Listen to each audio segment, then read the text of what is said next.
Meditations by Marcus Aurelius. Presented by Atlas Audiobooks.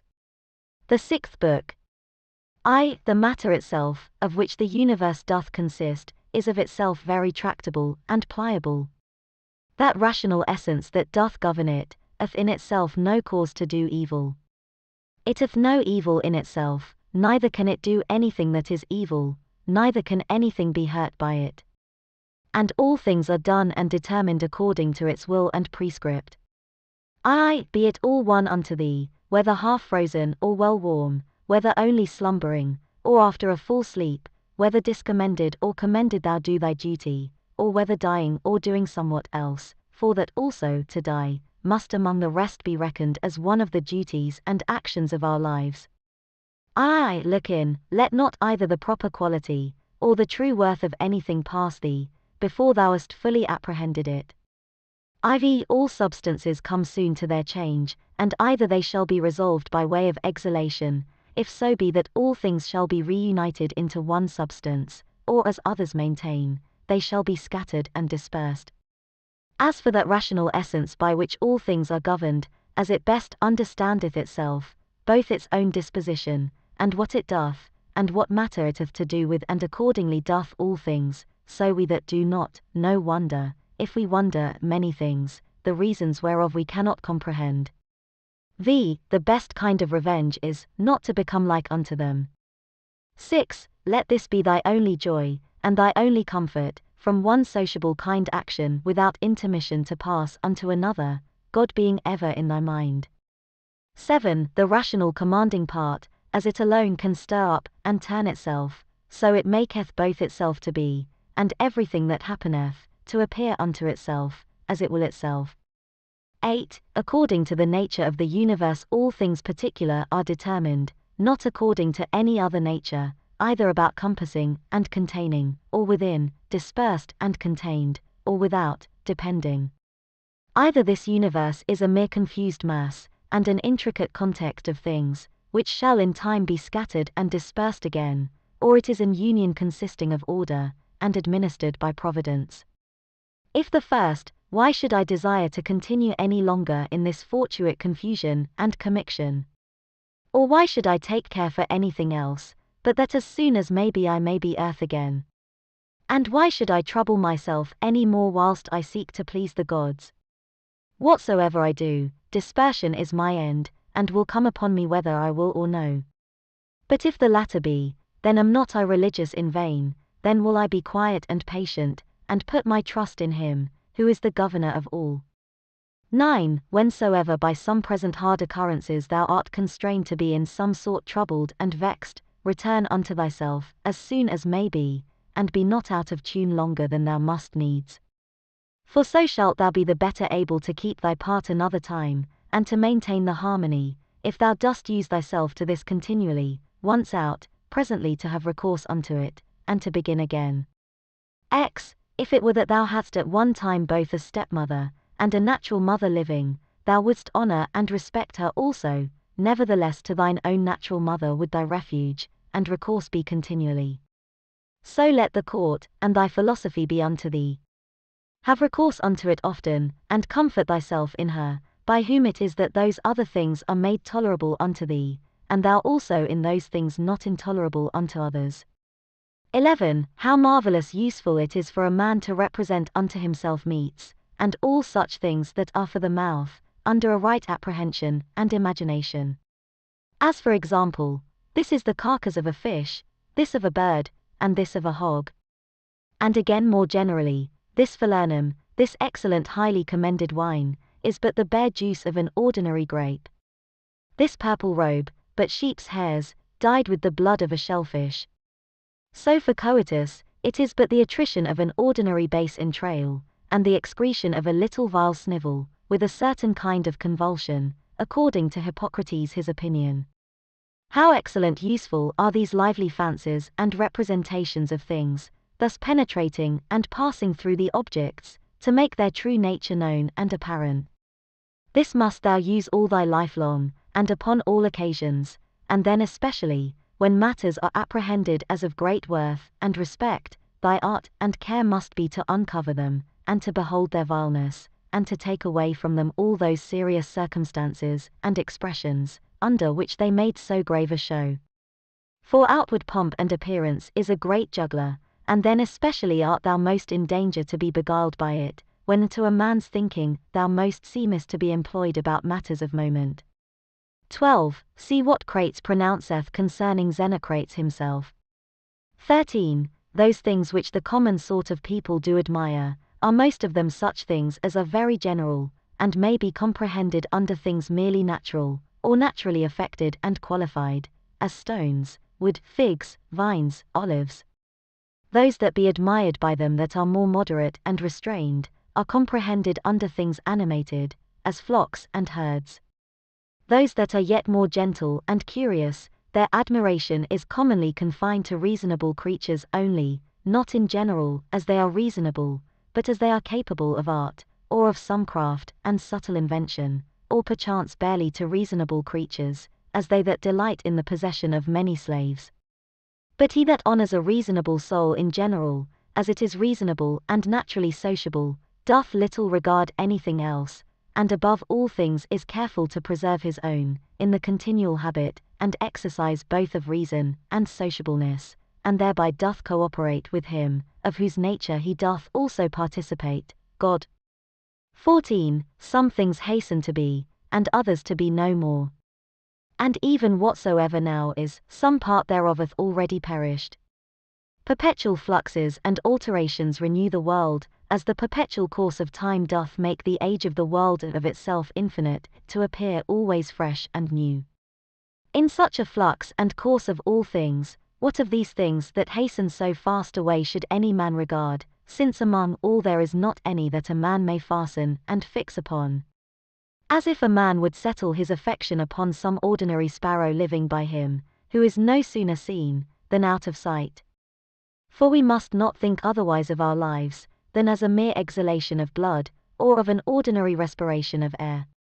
For what in our common apprehension is, to breathe in the air and to breathe it out again, which we do daily, so much is it and no more, at once to breathe out all thy respirative faculty into that common air from whence, but lately, as being but from yesterday, and today, thou didst first breathe it in, and with it, life. Ixver, not vegetative spiration, it is not surely a which plants have that in this life should be so dear unto us, nor sensitive respiration, the proper life of beasts, both tame and wild, nor this our imaginative faculty, nor that we are subject to be led and carried up and down by the strength of our sensual appetites, or that we can gather and live together, or that we can feed, for that in effect is no better than that we can void the excrements of our food. What is it then that should be dear unto us? To hear a clattering noise. If not that, then neither to be applauded by the tongues of men.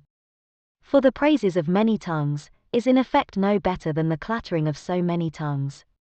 If then neither applause, what is there remaining that should be dear unto thee? This I think, that in all thy motions and actions thou be moved, and restrained according to thine own true natural constitution and construction only. And to this even ordinary arts and professions do lead us. For it is that which every art doth aim at, that whatsoever it is, that is by art effected and prepared, may be fit for that work that it is prepared for. This is the end that he that dresseth the vine, and he that takes upon him either to tame colts, or to train up dogs, doth aim at. What else doth the education of children, and all learned professions tend unto? Certainly then it is that, which should be dear unto us also. If in this particular it go well with thee, care not for the obtaining of other things. But is it so, that thou canst not but respect other things also? Then canst not thou truly be free. Then canst thou not have self-content, then wilt thou ever be subject to passions. For it is not possible, but that thou must be envious, and jealous, and suspicious of them whom thou knowest can bereave thee of such things, and again, a secret underminer of them, whom thou sayest in present possession of that which is dear unto thee. To be short, he must of necessity be full of confusion within himself, and often accuse the gods, whosoever stands in need of these things. But if thou shalt honor and respect thy mind only, that will make thee acceptable towards thyself, towards thy friends very tractable, and conformable, and concordant with the gods, that is, accepting with praises whatsoever they shall think good to appoint and allot unto thee.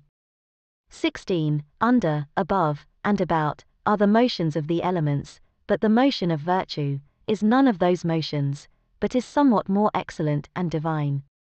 Whose way to speed and prosper in it must be through a way that is not easily comprehended. 17. Who can choose but wonder at them? They will not speak well of them that are at the same time with them, and live with them, yet they themselves are very ambitious, that they that shall follow, whom they have never seen, nor shall ever see, should speak well of them. As if a man should grieve that he hath not been commended by them, that lived before him. 18. Do not ever conceive anything impossible to man, which by thee cannot, or not without much difficulty be effected, but whatsoever in general thou canst conceive possible, and proper unto any man, think that very possible unto thee also. 19. Suppose that at the palestra somebody hath all to torn thee with his nails, and hath broken thy head. Well, thou art wounded. Yet thou dost not exclaim, thou art not offended with him. Thou dost not suspect him for it afterwards, as one that watcheth to do thee a mischief. Yea, even then, though thou dost thy best to save thyself from him, yet not from him as an enemy. It is not by way of any suspicious indignation, but by way of gentle and friendly declination. Keep the same mind and disposition in other parts of thy life also. For many things there be, which we must conceit and apprehend, as though we had had to do with an antagonist at the palestra. For as I said, it is very possible for us to avoid and decline, though we neither suspect, nor hate. XX. If anybody shall reprove me, and shall make it apparent unto me, that in any either opinion or action of mine I do err, I will most gladly retract. For it is the truth that I seek after, by which I am sure that never any man was hurt, and as sure that he is hurt that continueth in any error, or ignorance whatsoever. XSI. I for my part will do what belongs unto me, as for other things, whether things unsensible or things irrational, or if rational, yet deceived and ignorant of the true way, they shall not trouble or distract me.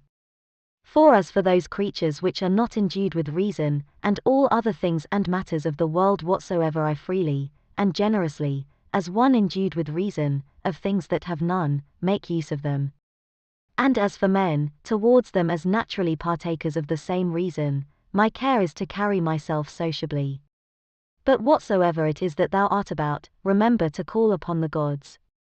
And as for the time how long thou shalt live to do these things, let it be altogether indifferent unto thee, for even 3 such hours are sufficient.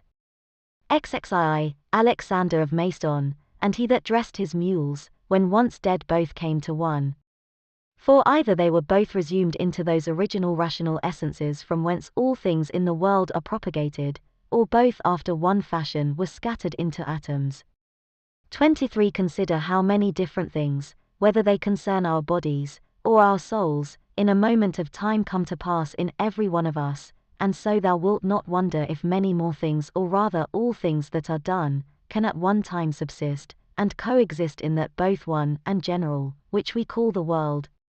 Xiv. If any should put this question unto thee, how this word Antoninus is written, wouldst thou not presently fix thine intention upon it, and utter out in order every letter of it? And if any shall begin to gainsay thee, and quarrel with thee about it, wilt thou quarrel with him again, or rather go on meekly as thou hast begun, until thou hast numbered out every letter? Here then likewise remember, that every duty that belongs unto a man doth consist of some certain letters or numbers as it were, to which without any noise or tumult keeping thyself thou must orderly proceed to thy proposed end, forbearing to quarrel with him that would quarrel, and fall out with thee. XXV. Is it not a cruel thing to forbid men to affect those things, which they conceive to agree best with their own natures, and to tend most to their own proper good and behoof? But thou after a sort deniest them this liberty, as often as thou art angry with them for their sins. For surely they are led unto those sins whatsoever they be, as to their proper good and commodity. But it is not so thou wilt object perchance. Thou therefore teach them better, and make it appear unto them, but be not thou angry with them. XXVI. death is a cessation from the impression of the senses, the tyranny of the passions, the errors of the mind, and the servitude of the body. XXVI, if in this kind of life thy body be able to hold out, it is a shame that thy soul should faint first, and give over. Take heed, lest of a philosopher thou become a mere Caesar in time, and receive a new tincture from the court. For it may happen if thou dost not take heed. Keep thyself therefore, truly simple, good, sincere, grave, free from all ostentation, a lover of that which is just, religious, kind, tender-hearted, strong and vigorous to undergo anything that becomes thee. Endeavor to continue such, as philosophy, hadst thou wholly and constantly applied thyself unto it, would have made, and secured thee. Worship the gods, procure the welfare of men, this life is short. Charitable actions, and a holy disposition, is the only fruit of this earthly life. XXVII, do all things as becometh the disciple of Antoninus Pius. Remember his resolute constancy in things that were done by him according to reason, his equability in all things, his sanctity, the cheerfulness of his countenance, his sweetness, and how free he was from all vainglory, how careful to come to the true and exact knowledge of matters in hand, and how he would by no means give over till he did fully and plainly understand the whole state of the business, and how patiently and without any contestation he would bear with them that did unjustly condemn him, how he would never be over-hasty in anything, nor give ear to slanders and false accusations, but examine and observe with best diligence the several actions and dispositions of men. Again, how he was no backbiter, nor easily frightened, nor suspicious, and in his language free from all affectation and curiosity, and how easily he would content himself with few things, as lodging, bedding, clothing, and ordinary nourishment, and attendance. How able to endure labor, how patient, able through his spare diet to continue from morning to evening without any necessity of withdrawing before his accustomed hours to the necessities of nature, his uniformity and constancy in matter of friendship. How he would bear with them that with all boldness and liberty opposed his opinions, and even rejoice if any man could better advise him, and lastly, how religious he was without superstition. All these things of him remember, that whensoever thy last hour shall come upon thee, it may find thee, as it did him, ready for it in the possession of a good conscience. Zix, stir up thy mind, and recall thy wits again from thy natural dreams and visions, and when thou art perfectly awoken, and canst perceive that they were but dreams that troubled thee, as one newly awakened out of another kind of sleep, look upon these worldly things with the same mind as thou didst upon those that thou sawest in thy sleep. XXX, I consist of body and soul. Unto my body all things are indifferent, for of itself it cannot affect one thing more than another with apprehension of any difference. As for my mind, all things which are not within the verge of her own operation, are indifferent unto her, and for her own operations, those altogether depend of her, neither does she busy herself about any, but those that are present, for as for future and past operations, those also are now at this present indifferent unto her. XXI, as long as the foot doth that which belongeth unto it to do, and the hand that which belongs unto it, their labor, whatsoever it be, is not unnatural. So a man as long as he doth that which is proper unto a man, his labor cannot be against nature, and if it be not against nature, then neither is it hurtful unto him. But if it were so that happiness did consist in pleasure, how came notorious robbers, impure abominable livers, parricides, and tyrants, in so large a measure to have their part of pleasures? XXXII, dost thou not see, how even those that profess mechanic arts, though in some respect they be no better than mere idiots, yet they stick close to the course of their trade, neither can they find in their heart to decline from it, and is it not a grievous thing that an architect, or a physician shall respect the course and mysteries of their profession, more than a man the proper course and condition of his own nature, reason, which is common to him and to the gods? Xixi, Asia, Europe, what are they, but as corners of the whole world, of which the whole sea is but as one drop, and the great Mount Athos, but as a clod, as all present time is but as one point of eternity. All petty things, all things that are soon altered, soon perished. And all things come from one beginning, either all severally and particularly deliberated and resolved upon, by the general ruler and governor of all, or all by necessary consequence. So that the dreadful hiatus of a gaping lion, and all poison, and all hurtful things, are but as the thorn, and the mire, the necessary consequences of goodly fair things. Think not of these therefore, as things contrary to those which thou dost much honor, and respect, but consider in thy mind the true fountain of all. 6 If he that seeth the things that are now, hath seen all that either was ever, or ever shall be, for all things are of one kind, and all like one unto another. Meditate often upon the connection of all things in the world, and upon the mutual relation that they have one unto another. For all things are after a sort folded and involved one within another, and by these means all agree well together. For one thing is consequent unto another, by local motion, by natural conspiration and agreement, and by substantial union, or reduction of all substances into one. XXV, fit and accommodate thyself to that estate, and to those occurrences, which by the destinies have been annexed unto thee, and love those men whom thy fate it is to live with, but love them truly. An instrument, a tool, an utensil, whatsoever it be, if it be fit for the purpose it was made for, it is as it should be though he perchance that made and fitted it, be out of sight and gone.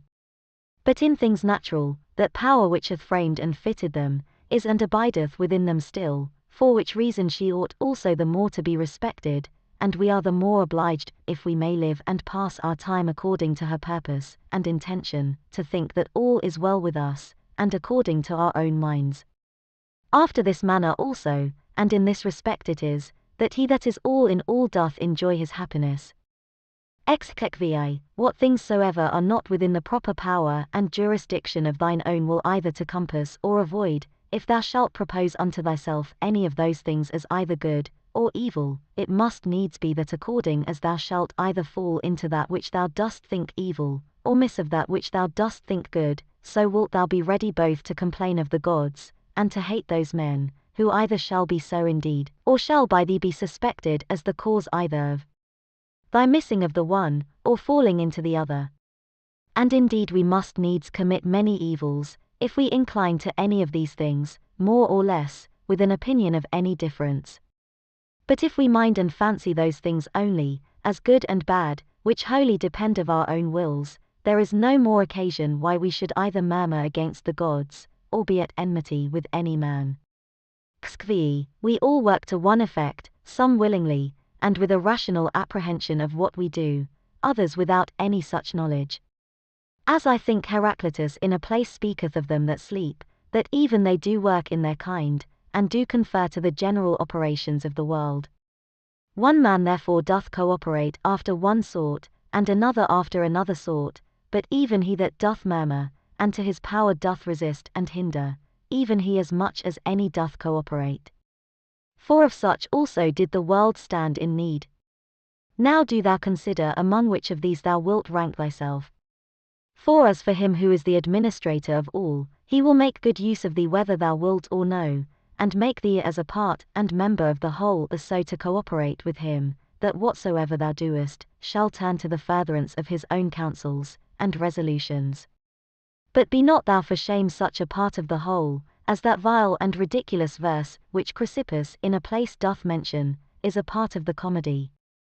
XXVII, doth either the sun take upon him to do that which belongs to the rain, or his son Aesculapius that, which unto the earth doth properly belong? How is it with every one of the stars in particular? Though they all differ one from another, and have their several charges and functions by themselves, do they not all nevertheless concur and cooperate to one end? 6 If so be that the gods have deliberated in particular of those things that should happen unto me, I must stand to their deliberation, as discreet and wise. For that a god should be an imprudent god, is a thing hard even to conceive, and why should they resolve to do me hurt? For what profit either unto them or the universe, which they specially take care for, could arise from it?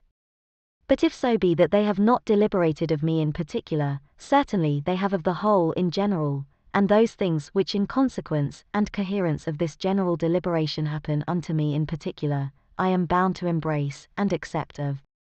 But if so be that they have not deliberated at all, or which indeed is very irreligious for any man to believe, for then let us neither sacrifice, nor pray, nor respect our oaths, neither let us any more use any of those things, which we persuaded of the presence and secret conversation of the gods among us, daily use and practice. But, I say, if so be that they have not indeed either in general or particular deliberated of any of those things that happen unto us in this world, yet God be thanked, that of those things that concern myself, it is lawful for me to deliberate myself, and all my deliberation is but concerning that which may be to me most profitable. Now that unto every one is most profitable, which is according to his own constitution and nature. And my nature is, to be rational in all my actions, and as a good and natural member of a city and commonwealth, towards my fellow members ever to be sociably and kindly disposed and affected. My city and country, as I am Antoninus, is Rome, as a man, the whole world. Those things therefore that are expedient and profitable to those cities, are the only things that are good and expedient for me. Whatsoever in any kind doth happen to any one, is expedient to the whole. And thus much to content us might suffice, that it is expedient for the whole in general. But yet this also shalt thou generally perceive, if thou dost diligently take heed, that whatsoever doth happen to any one man or men. And now I am content that the word expedient should more generally be understood of those things which we otherwise call middle things, or things indifferent, as health, wealth, and the like. As the ordinary shows of the theatre and of other such places, when thou art presented with them, affect thee, as the same things still seen, and in the same fashion, make the sight ingrateful and tedious, so must all the things that we see all our life long affect us. For all things, above and below, are still the same, and from the same causes. When then will there be an end? Let the several deaths of men of all sorts, and of all sorts of professions, and of all sort of nations, be a perpetual object of thy thoughts, so that thou mayst even come down to Philistio, Phoebus, and Origanian. Pass now to other generations. Thither shall we after many changes, where so many brave orators are, where so many grave philosophers, Heraclitus, Pythagoras, Socrates, where so many heroes of the old times, and then so many brave captains of the latter times, and so many kings. After all these, where Eudoxus, Hipparchus, Archimedes, where so many other sharp, generous, industrious, subtle, peremptory dispositions, and among others, even they, that have been the greatest scoffers and deriders of the frailty and brevity of this our human life, as Menippus, and others, as many as there have been such as he. Of all these consider, that they long since are all dead and gone. And what do they suffer by it? Nay, they that have not so much as a name remaining, what are they the worse for it? One thing there is, and that only, which is worth our while in this world, and ought by us much to be esteemed, and that is, according to truth and righteousness, meekly and lovingly to converse with false and unrighteous men. When thou wilt comfort and cheer thyself, call to mind the several gifts and virtues of them, whom thou dost daily converse with, as for example, the industry of the one, the modesty of another, the liberality of a third, of another some other thing. For nothing can so much rejoice thee, as the resemblances and parallels of several virtues, visible and eminent in the dispositions of those who live with thee, especially when, all at once, as near as may be, they represent themselves unto thee. And therefore thou must have them always in a readiness.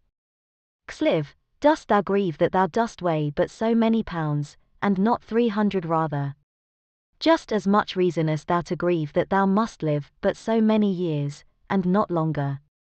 For as for bulk and substance thou dost content thyself with that proportion of it that is allotted unto thee, so shouldst thou for time. Let us do our best endeavors to persuade them, but however, if reason and justice lead thee to it, do it, though they be never so much against it. But if any shall by force withstand thee, and hinder thee in it, convert thy virtuous inclination from one object unto another, from justice to contented equanimity, and cheerful patience, so that what in the one is thy hindrance, thou mayst make use of it for the exercise of another virtue, and remember that it was with due exception and reservation that thou didst at first incline and desire. For thou didst not set thy mind upon things impossible. Upon what then? That all thy desires might ever be moderated with this due kind of reservation. And this thou hast, and mayst always obtain, whether the thing desired be in thy power or no. And what do I care for more, if that for which I was born and brought forth into the world to rule all my desires with reason and discretion may be? XLVI, the ambitious supposeth another man's act, praise and applause, to be his own happiness, the voluptuous his own sense and feeling, but he that is wise, his own action. XLVI, it is in thy power absolutely to exclude all manner of conceit and opinion, as concerning this matter, and by the same means, to exclude all grief and sorrow from thy soul. For as for the things and objects themselves, they of themselves have no such power, whereby to beget and force upon us any opinion at all. XLVI, use thyself when any man speaks unto thee, so to hearken unto him, as that in the interim thou give not way to any other thoughts, that so thou mayst, as far as is possible, seem fixed and fastened to his very soul, whosoever he be that speaks unto thee. XLIX, that which is not good for the beehive, cannot be good for the bee. Will either passengers, or patients, find fault and complain, either the one if they be well carried, or the others if well cured? Do they take care for any more than this, the one, that their shipmaster may bring them safe to land, and the other, that their physician may effect their recovery? How many of them who came into the world at the same time when I did, are already gone out of it? To them that are sick of the jaundice, honey seems bitter, and to them that are bitten by a mad dog, the water terrible, and to children, a little ball seems a fine thing. And why then should I be angry? Or do I think that error and false opinion is less powerful to make men transgress, than either choler, being immoderate and excessive, to cause the jaundice, or poison, to cause rage? No man can hinder thee to live as thy nature doth require. Nothing can happen unto thee, but what the common good of nature doth require. What manner of men they be whom they seek to please, and what to get, and by what actions, how soon time will cover and bury all things, and how many it hath already buried.